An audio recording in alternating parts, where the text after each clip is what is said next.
Hi guys, today I just want the how to reset maintenance light for Mazda 215 CX50.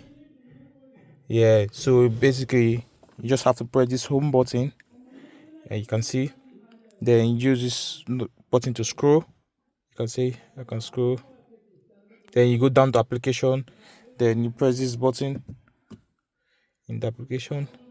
You can see. Then you have to go to maintenance. Press OK.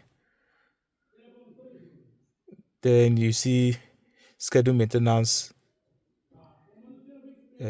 schedule 0-day maintenance. You press OK on the maintenance schedule. Then you have to go to, you see schedule for 0 days.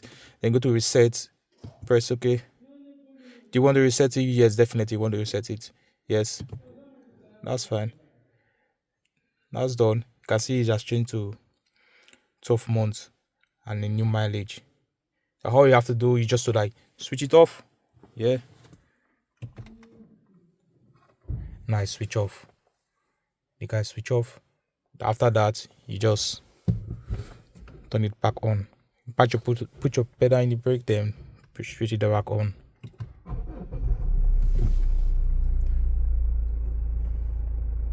And that's it. This is how to reset your light reset service light for Mazda CS5 215 plate. Thank you.